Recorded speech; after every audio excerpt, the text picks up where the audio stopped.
In this video, we're going to show how you can take a grid row button, which repeats for each row in the grid, and move that button so that it appears in the nav bar or in a freeform edit region, so that you only see one instance of the buttons. So you can see here this button opens up a child grid for the current row. So if I give focus to invoice number 4 and click the button, we see the invoice items for invoice number 4, or here, for example, would be invoice number 2.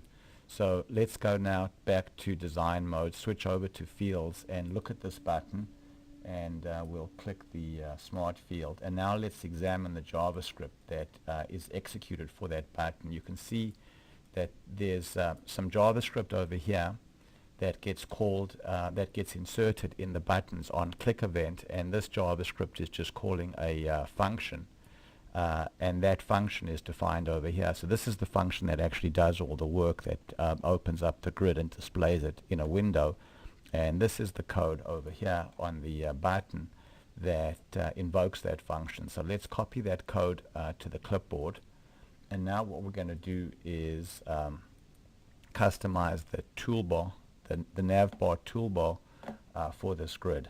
So we'll scroll down and find customize grid toolbar template, and since this is a read-only grid, we'll insert the default template. And now what we can do is we can insert the HTML for our button over here. So to insert a button, you use the angle bracket button syntax, and what we'll do here is on click equals, and then we'll paste the code that we copied from the clipboard, and now we'll put in the button text. So open invoice items, and now we'll close off the button tag. So now if we look at this code carefully, what you'll see is that the code has placeholders. There's grid.component name, and that's going to be replaced at runtime with the actual alias of the grid. But it also has these placeholders over here, grid.row number and grid.row ID. These placeholders are meaningful in the context where the button is put into a grid row, because at runtime they'll be replaced with the appropriate row number. So on row 1, this will be replaced with 1, and then on row 2 it'll be replaced with row 2, etc. But in the context of the navigation bar, these placeholders are meaningless, and so we need to get rid of them and replace them with a JavaScript variable. So I'm going to just go here and type in rn, which is my variable name, short for row number, and then I'm going to go there and replace this literal string with row number as well. And then I'm going to go to the beginning of the onClick event and define some more JavaScript. So var, that's the same as an xbasic dim statement, rn equals, and then grid.object.underbar selected row.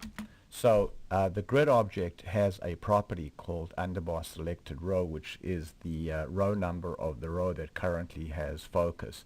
So when we click the button, we're going to be creating a JavaScript variable that has the row number of the row that has focus, and then we're going to pass that into the function. So the only thing that we have left to do is to define the class for the button so that it looks like all the other buttons in the grid. So I'll just go here and say class equals, and grid.style button. So let's go ahead now and save that, and save our grid, and go to working preview, and we can see now that we have a button over there. And when we click the button, so for example we give focus to row 5 and then click the button, and there's invoice items for row 5. Let's go to say row 9 and then click the button, and there's row 9. So the last thing that's remaining for us to do now is to hide this button so that it doesn't appear on each row. And to do that, I simply go over to the button and check its hide property. So